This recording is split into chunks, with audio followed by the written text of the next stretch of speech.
அன்பு உறவுகளுக்கு அன்பான வணக்கம். படித்ததில் பிடித்தது கதைகள் மூலம் மீண்டும் உங்களோடு இணைவது நிர்மலா சிவக்குமார். உயிரே உன்னை தேடி பகுதி 8. சரியாக 2 வாரங்கள் கழித்து அந்த ஐடி பார்க்கை நிமிர்ந்து பார்த்தான் மித்ரன். தலை சுற்றியது. ச்சே, இந்த மணியால் தான் இங்கே வர நேர்ந்தது. தனக்கு கல்யாணம் நிச்சயமான விஷயம் தெரிந்தவுடன் தன்னை பார்க்க வேண்டும் என்று ஒற்றை காலில் நிற்கிறான். வேறெங்காவது சந்திக்கலாம் என்றாலோ அதற்கும் ஒப்புக்கொள்ளவில்லை. நீ என் ஆஃபீஸ் வாடா, நம்ம அங்கிருந்து எங்கேயாவது போய் பேசலாம் என்று இந்த இருட்டும் நேரத்தில் வர சொல்லிவிட்டான். வேறு வழி, போகத்தான் வேண்டும். வெகுநேரம் வெளியேவே நின்று கொண்டிருந்த அவனிடம் வந்த வாட்ச்மேன், சார், உங்களை எங்கேயோ பார்த்திருக்கிறேனே என்றதும் புன்னகையுடன், நான் இந்த ஏரியா போலீஸ் அதிகாரி என்றதும் எப்போதும் முதலாளிக்கு மட்டும் வைக்கும் சல்யூட்டை மித்ரனுக்கும் வைத்து, என்ன சார் விஷயம், ஏதாவது பிரச்சனையா என்றும் முகம் வெளிரி கேட்டவனை பார்த்து கையசைத்து மறுத்தவன், சேச்சே அதெல்லாம் இல்லை, ஒரு ஃப்ரெண்டை பார்க்க வந்தேன், அவன் இங்கு தான் ஒர்க் பண்ணுறான் என்றதும் பேரை கேட்டவன், எல்லோரும் கிளம்பிட்டாங்கன்னு நினைக்கிறேன், எதுக்கும் நீங்கள் உள்ளே போய் பாருங்க சார் என்று அவனுக்கு அனுமதி வழங்கினான். மித்ரனும் ஒரு புன்னகையை அவன் வசம் செலுத்தி உள்ளே நுழைந்தான். இங்கே லிஃப்ட் எந்த பக்கம் என்ற யோசனையுடன் பார்வையை செலுத்தியவன் அது கண்ணுக்கு தென்படவும் அவசரமாய் ஏறினான். அதில் இருந்த எக்கச்சக்கமான எண்கள் குழப்புவதாய், இதில் எந்த தளத்தில் அவனை போய் தேடுவது, ஏறிவிட்ட பிறகு யோசி, இதை சரி ஏதோ ஒரு தளத்தில் சென்று விசாரிக்க வேண்டியதுதான் என்று கைக்கு கிட்டிய ஒரு எண்ணை அழுத்தினான். இங்கே தலையில் கை வைத்து அமர்ந்திருந்த தோழியை பார்த்து, ஹே மங்கி, என்னாச்சு உனக்கு என்று வந்து நின்ற சோபா தோழியின் கண்களை பார்த்ததும் அப்படியே நின்றாள். என்னாச்சு மாது, ஏதாவது உடம்பு முடியலையா என்று அக்கறையாய் தொட அது கொதித்தது. ஹே, இவ்வளோ ஜுரத்தில் என்ன பண்ணுற, வீட்டுக்கு கிளம்பு என்று அன்பாய் விரட்ட, இல்லை சோப்ஸ், கொஞ்சம் பெண்டிங் வேலை இருக்குது, அதனால் இன்னும் ஒரு அரை மணி நேரம் ஆகும். ஹேய், நாளைக்கு தான் நம்ம எல்லாம் கேம்ப் கிளம்புறோம்ல, அப்புறம் என்ன, முதல்ல வீட்டுக்கு போ, take care of your health first என்றவள் அவளை வலுக்கட்டாயமாக கிளப்பி அழைத்து வந்தாள். சோப்ஸ், வேலை முடிச்சிட்டா கொஞ்சம் ரிலாக்ஸா, அதெல்லாம் நான் பார்த்துக்கிறேன், நீ பத்திரமா என்று நிறுத்தியவளுக்கு அன்றும் கேப் கிளம்பிவிட்டது. அப்போதுதான் நினைவு வந்தது. ஏய், கேப் போயிடுச்சேடி, இப்போ எப்படி தனியாக போவ, அதுக்கென்ன ஒரு ஆட்டோ என்றவளை மண்ணாங்கட்டி என்று தடித்தவளுக்கு அவளை தனியே அனுப்புவது மனது வரவில்லை. அதே சமயம் சற்று வேலையும் இருக்கவே இருதலை கொள்ளி எறும்பாய் தவித்தாள். அவள் தவிப்பிற்கு தீர்வாய் தங்கள் முன் இருந்த லிஃப்ட் கதவு திறந்து மித்ரன் வெளிப்படவும் இருவருக்குமே சற்று அதிர்ச்சிதான். இவன் எங்க இந்த பக்கம் என்றுதான் இருவருமே அதிர்ந்தனர். ஆனால் அவனை பார்த்து அதிர்ந்தாலும் அடுத்த நொடி முகம் மலர்ந்தாள் சோபா. இவர்களைப் போலதான் மித்ரனுக்கும். எந்த முகத்தை பார்க்க முடியாமல் 2 வாரங்கள் தவித்தானோ அந்த முகத்தை இன்று காணவும் முதலில் சற்று அதிசயித்த போதும் பிறகு மனம் சந்தோஷத்தில் எம்பதான் செய்தது. எவ்வளவோ அவன் மனதை கட்டுப்படுத்த முடிந்தாலும் அது மட்டும் அவன் பேச்சை கேட்கவே இல்லை. இவள் மேல் ஏற்பட்டிருக்கும் ஈர்ப்பு இவளை பார்க்காவிட்டால் தீரும் என்றுதான் மாதங்கியை சந்திப்பதை தவிர்த்திருந்தான். ஏன், மிருதுளாவிடம் பிடித்தமே இல்லாத போதும் நிறைய பேசினான்.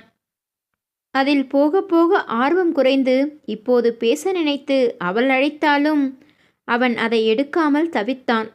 காரணமாய் அதிக வேலை என்று மட்டும் கூறினான். ஆனால் இப்போது மாதங்கியின் மேலிருந்த ஈர்ப்பு குறைவதற்கு பதிலாய் அதுவே ஏக்கமாய் மாறி போயிருந்தது.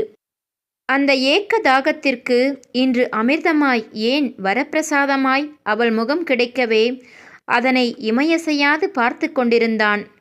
பரந்த கால்களுக்கு நிதானத்தை கொடுத்த முடிந்தவரை மெதுவாய் அவள் பக்கம் வந்தவன் அவளை பார்த்தபடியே, நீ இங்கதான் வேலை செய்றியா மகி என்று ஏக்கம் நிறைந்த குரலில் கேட்க பதில் சொல்லவும் தெம்பில்லாமல் நின்று கொண்டிருந்தவள் ஊமையாய் மாறிப்போக அவள் தோழிதான் அவனுக்கு வேற வகையில் பதிலளித்தாள். அப்ப நீங்க மங்கியை பார்க்க வரலையா என்று சொன்னதும் விசித்திரமாய் அவள் பக்கம் திரும்பி மங்கி என்று விழித்தான். தோழியை அடிக்க முடியாமல் தன் சோர்ந்த கரத்தால் அவள் தட்டவும் சிரித்தபடியே, அது இவதான், இவளுக்கு நான் வச்ச செல்லப்பெயர் என்றாள் அவள் தோழி சோபா. மித்ரனுக்கும் சிரிப்பு வரவே அசட்டுத்தனமாய் இழிக்காமல் கம்பீரமாய் ஒரு சிறு புன்னகையை அவன் மின்னல் போல் செலுத்தவும் அதில் கட்டுண்டவளாய் மாதங்கி நின்று கொண்டிருக்க அவள் அதுவரை மறைத்த ஒரு விஷயத்தை சிதறு தேங்காய் போல் போட்டு உடைத்தாள் அவள் தோழி ஷோபா. சரி, உங்கள் ஃப்ரெண்டுக்கு வேற என்னென்ன பெயர் இருக்கு? தெரிஞ்சா எனக்கு கூப்பிட வசதியாக இருக்கும். எல்லாமே சொல்லுங்க, அதில் எனக்கு பிடிச்சதை நான் தேர்ந்தெடுத்துக்கிறேன் என்று விளையாட்டுத்தனமாய்தான் கேட்டான் மித்ரன். அதை அறியாமல் அவன் வாழ்வையே மாற்றும் பதிலை அளித்தாள் ஷோபா. எங்க மாதங்கிக்கு இல்லாத பேரா? வீட்டில் மகி, இதோ இங்கே என் ஃப்ரெண்ட்ஸுக்கு மங்கி, அதையும் தவிர்த்து செல்லமா எல்லாருக்கும் மாது என்று அவள் சொன்னதும் மாது என்று அவள் பெயர் அவனை பலமாய் தாக்கியது. ஹே ஷோபா என்று மாதங்கி தன் தோழியை தடுத்ததும் தாமதமாய்தான் போனது. அதுவே அவன் சந்தேகத்தை ஊர்ஜிதப்படுத்துவதாய். அப்படியே அமைதியானவன், நான் இங்கே மணின்னு ஒருத்தரை தேடி வந்தேன் ஷோபா. அவர் என்னோட ஃப்ரெண்டு.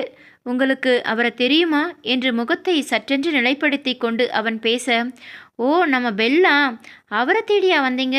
அவர் கொஞ்ச நேரம் முன்னாடியே கிளம்பிட்டாரே. யாரோ ஃப்ரெண்டு வரதா சொன்னார், ஆனால் அவரே மறந்துட்டார் போல என்று தகவல் சொல்லியவளுக்கு நன்றி சொல்லி அவன் திரும்ப மித்ரனை மீண்டும் அழைத்தாள் ஷோபா. என்ன என்று திரும்பியவனிடம், என்ன சார், உங்கள் மச்சினிச்சிக்கு பயங்கர காய்ச்சலாக இருக்குது. அவளை இப்படி அந்தரத்தில் விட்டுட்டு போகிறீங்களே, இது நியாயமா? அன்னைக்கு அக்கறையாக கூட்டிகிட்டு போய் வீட்டில எல்லாம் விட்டீங்க. அந்த அக்கறை இன்னைக்கு எங்கே போச்சு என்று விளையாடியவளின் கையை கிள்ளினாள் மாதங்கி.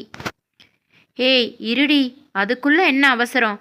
அதான் கேட்குறேன்ல என்றவளை ஒரு பார்வை திரும்பி பார்த்து, வா மாதங்கி என்று முழு பெயர் கொண்டு அழைத்தான். அந்த அழைப்பில் கட்டுண்டவளைப் போல அவன் பின்னே சென்றவள் லிஃப்டினுள் நுழையும் வரை அவன் பேச்சே எடுக்கவில்லை. உள்ளே சென்று கதவு சாத்திய பிறகு, அப்ப நீதான் 7 வருஷம் முன்னாடி அந்த கல்யாண வீட்டில் பாடின மாது இல்லை என்று அவன் நேரடியாய் கேட்கவும் சற்று தடுமாறி போனாலும் அவன் தன்னை மறக்கவில்லை என்ற எண்ணமும் மனதில் சந்தோஷத்தையே தந்தது. ஆமாம் என்ற ஒரு தலையசப்பை மட்டும் தந்தாலே தவிர வேறு எதுவும் பேசவில்லை. அவனும் அவளை வற்புறுத்தவில்லை. அவளது உடல் சோர்வு முகத்தில் நன்றாகவே தெரிவதாய் வண்டியில் ஏறி அமர்ந்தவளின் கை அவன் தோளில் பதிய அதை எடுத்து தன் தோள்பட்டையை சுற்றி பிடிக்கும்படி செய்தான். கிட்டத்தட்ட அவனை அணைத்தாற்போல். என்னதிது என்று தடுத்தவளை கண்ணாடியில் முறைத்து, இது ஒன்றும் கார் இல்லை, நீ உடம்பு சரியில்லாதவ. போகிற வேகத்தில் உன்னையும் அறியாம கொஞ்சம் நினைவிழந்தாலும் ஆபத்து. இப்படி பிடிச்சாதான் நீ பாதுகாப்பாக இருக்குன்னு எனக்கு ஒரு நிம்மதி இருக்கும்.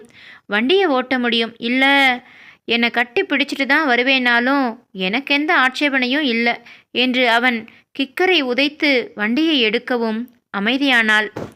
அவன் சொன்னது உண்மைதான் என்பது போல சோர்வில் கண்கள் சொருக அப்படியே அவன் மேலேயே சாய்ந்து விட்டாள்.